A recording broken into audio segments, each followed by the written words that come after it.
আমি মরে গেলে আমি শব্দ দিয়ে যে বাড়িটা তৈরি করেছি সেটা কান্নায় ভেঙে পড়বে। তাতে অবাক হওয়ার কিছু নেই। বাড়ির আয়না আমাকে মুছে ফেলবে, দেওয়াল আমার ছবি রাখবে না, দেওয়াল আমার ভালো লাগতো না। তখন আকাশ আমার দেওয়াল, তাতে চিমনির ধোঁয়া দিয়ে পাখিরা আমার নাম লিখবে।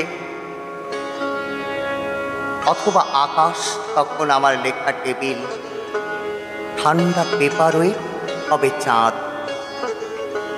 কালো ভেলভেটের পিন কুশানি ফোটানো থাকবে তারা।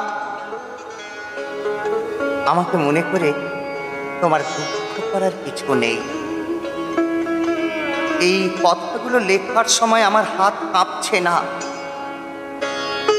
কিন্তু যখন প্রথম তোমার হাত ধরেছিলাম তখন আমার হাত থর থর করে কেঁপেছিল, কিছুটা আবেগে, কিছুটা আড়ষ্টতায়।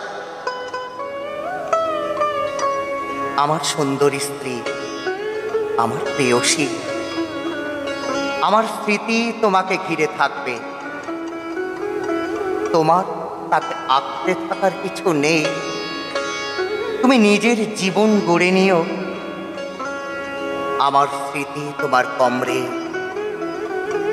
তুমি যদি কাউকে ভালোবাসো তাকে স্মৃতিগুলো দিয়ে দিও, তাকে কমরেড করে নিও। আমি অবশ্য সবটা তোমার উপরে ছেড়ে দিচ্ছি। আমি বিশ্বাস করি তুমি ভুল করবে না। তুমি আমার ছেলেকে প্রথম অক্ষর শেখাবার সময় ওকে আকাশ, রোদ্দুর আর তারা দিয়ে ভালোবাসতে শিখিও।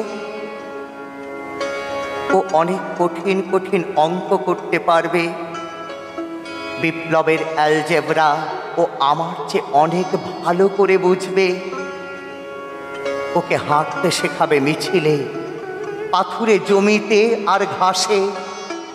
আমার দোষগুলোর কথা ওকে বলো, ও যেন আমাকে না বকে। আমার মরে যাওয়াটা বড় কথা নয়। আমি খুব বেশি দিন বাঁচবো না, এটা আমি জানতাম, কিন্তু আমার বিশ্বাস কখনো হটে যায়নি। সমস্ত মৃত্যুকে অতিক্রম করে, সমস্ত বাধাকে অস্বীকার করে বিপ্লব দীর্ঘজীবী হয়েছে, বিপ্লব চিরজীবী হয়েছে। নমস্কার।